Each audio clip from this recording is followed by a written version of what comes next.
Greetings, financial tribe? Or should I say, fellow slaves to the paycheck? Let's be real. We've all heard of Moses, the Red Sea, the 10 plagues that made the Pharaoh of Egypt rethink his life choices. You know, frogs, lice, locusts. Just another Tuesday in ancient Egypt, apparently.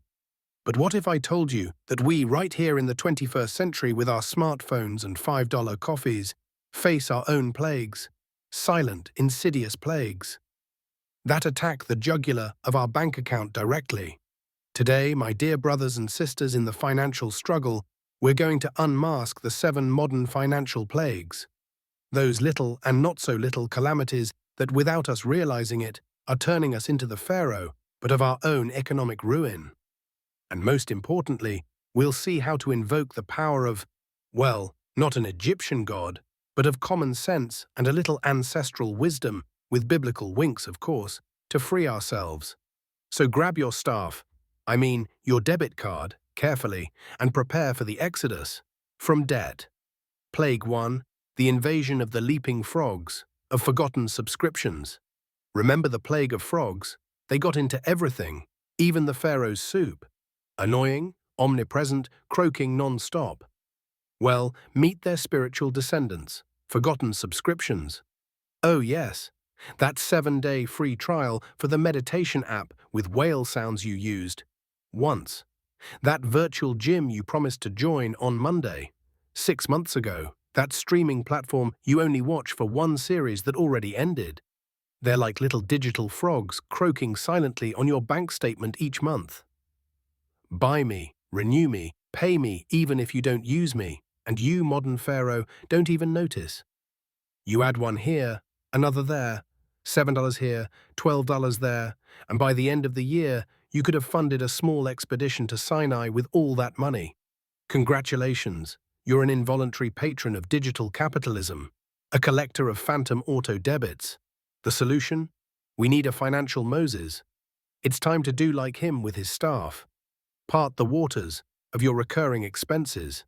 Grab that bank statement like it's the stone tablets. Review it line by line. Be ruthless. Cancel what you don't use. Now, right now. Proverbs 27:23 says, "Be diligent to know the state of your flocks, and the state of your subscriptions, damn it." Don't let your diligence just be for religiously paying Netflix. Free yourself from the frogs.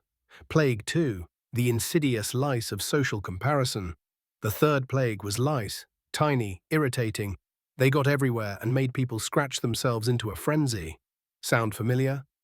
Welcome to the wonderful world of Instagram, TikTok, and social comparison. That endless stream of perfect lives, dream vacations in Bali, probably paid in 18 interest-free installments, shiny new cars, and avocado toast that look like works of art. And there you are, with your machine coffee and your sandwich, feeling that itch. That little lousy voice whispering, "Why not me?" The financial FOMO, fear of missing out. We spend money we don't have on things we don't need to impress people who, let's be honest, are probably too busy editing their own photos to notice us. Did you see the latest bag from influencer of the moment? It only costs the equivalent of your rent. Such a bargain. And you, meanwhile, calculating if you can afford extra guacamole on your tacos. The irony, we want the pharaoh's life, but we have the budget of the slave building the pyramid. The solution? Commandment number 10, friends. Thou shalt not covet thy neighbor's feed. Do a digital detox if necessary. Remember that what you see is a highlight reel, not real life with its bills and Monday mornings.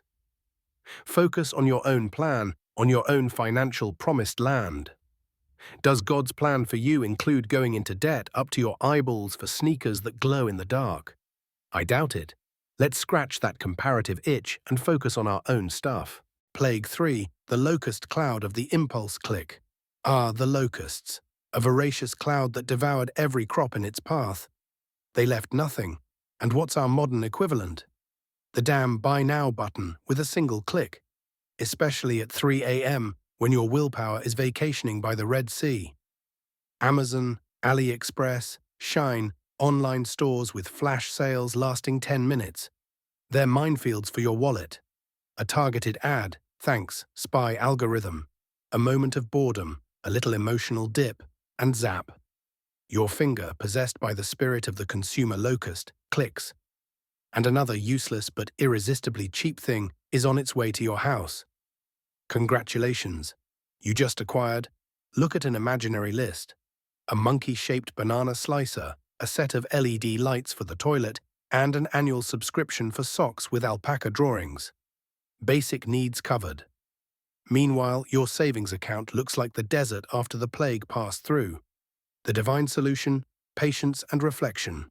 Implement the 24-hour rule, or 48 if you're particularly impulsive. See something you desperately need? Add it to the cart and leave it there. Think about it. Sleep on it. Ask yourself, is this a real need, or is it the golden calf of consumerism calling me from the altar of Amazon? 9 times out of 10, the next day the need will have evaporated, like the desert dew. Control the locust within. Plague 4. The crushing darkness of financial ignorance, no budget, no plan. The 9th plague was darkness. A darkness so dense it could be felt, no one saw anything, no one knew where to go. Sound familiar applied to your finances? Welcome to the plague of financial darkness, meaning living without a budget, without a plan, without having the faintest idea where your money goes each month. It's that feeling of reaching the end of the month and wondering, but where the hell did it all go? It's not having clear savings or investment goals. It's living day to day, putting out financial fires, stumbling over unexpected expenses in the dark. It's terrifying, and the worst part is that many choose to live this way. Oh, budgeting is boring. Zrenia, это слишком сложно. Zrenia, I'd rather not know. Right, ignorance is bliss, until they cut off your lights, literally. Living without a budget is like trying to cross the desert without a map or compass, hoping to find the promised land by sheer luck. Spoiler, you usually end up walking in circles eating sand. The solution: let there be light, a budget.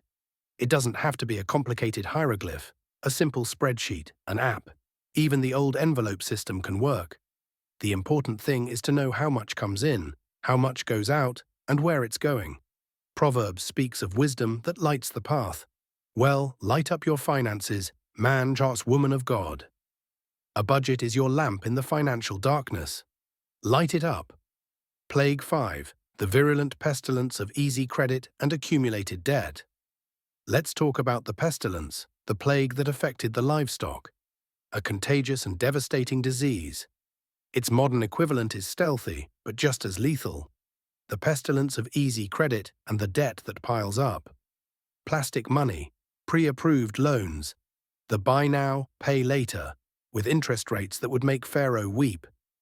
It seems harmless at first, right? A card here for emergencies, which coincidentally are always dinners out or new clothes. A small loan to consolidate debts, which ends up being more debt. And little by little, without you realizing it, the pestilence spreads, interest accumulates like flies in the 4th plague. And suddenly, you find yourself working not to live, but to pay off past debts. You're a modern slave, not to Pharaoh, but to Visa and MasterCard. Easy credit is the siren song of the 21st century. It promises freedom and instant access, but it slowly chains you down. And escaping those chains, requires more effort than building a pyramid by hand. The solution? It requires Spartan discipline and a monk's prayer. First, cut off the tap. Stop accumulating more debt. Hide the credit cards if you have to, or use them as expensive rulers. Then attack the existing debt. Snowball method, avalanche method, whichever it is, but attack. Proverbs 22:7 says, "The rich rule over the poor, and the borrower is servant to the lender." Stop being a servant. Break the chains of debt. It might take time, but every euro paid is a step towards your freedom, towards your own financial exodus. Plague 6. The death of the firstborn. Savings. Lack of an emergency fund. The most terrible plague, the 10th, was the death of the firstborn. A devastating and unexpected blow that changed everything. In our finances, there's a firstborn whose death can be just as catastrophic.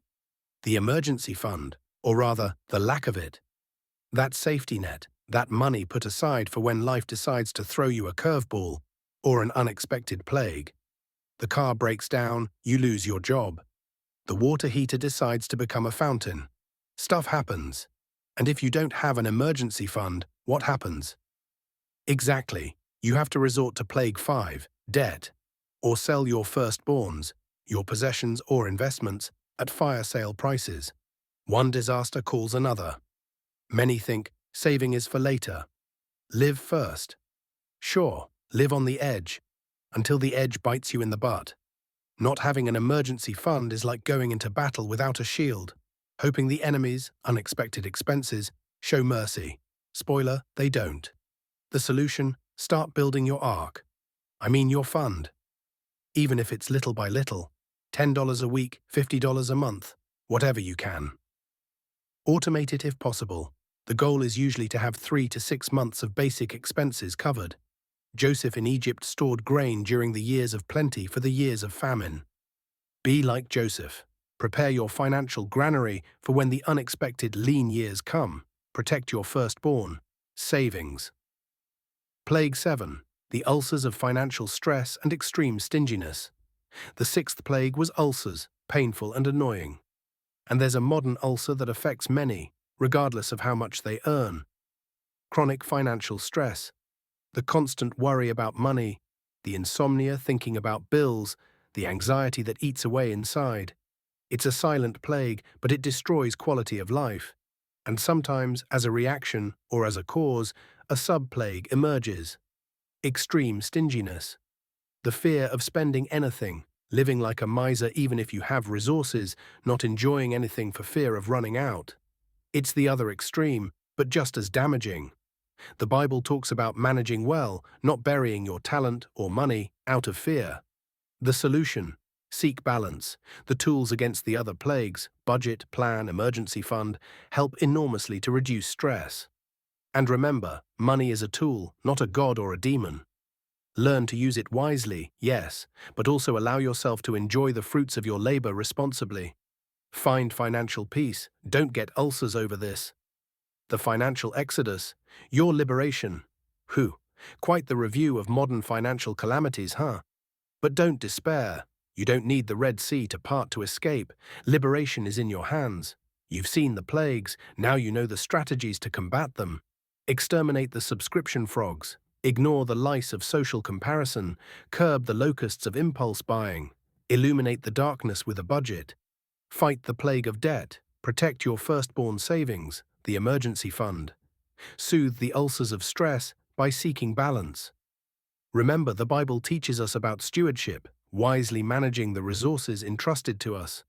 It's not about being rich or poor, it's about being smart and responsible with what you have, so that your money serves you, and not you serving it like a slave in Egypt, building senseless pyramids of debt. And now, confession time. Which of these 7 plagues is messing up your life the most right now? Leave it in the comments below. No fear, we're among fellow financial sinners here. If this video has opened your eyes or made you laugh a little amidst the misery, give it a like so we know. And if you want more financial advice with this mix of biblical wisdom and necessary sarcasm to survive in this world, subscribe and hit the notification bell. Don't miss the next episode. That's all for today, my people. Remember, may your finances be a land flowing with milk and honey, and not tears and red numbers. Manage wisely, live joyfully, and see you in the next video. Shalom, and go count your bills with wisdom. Ciao.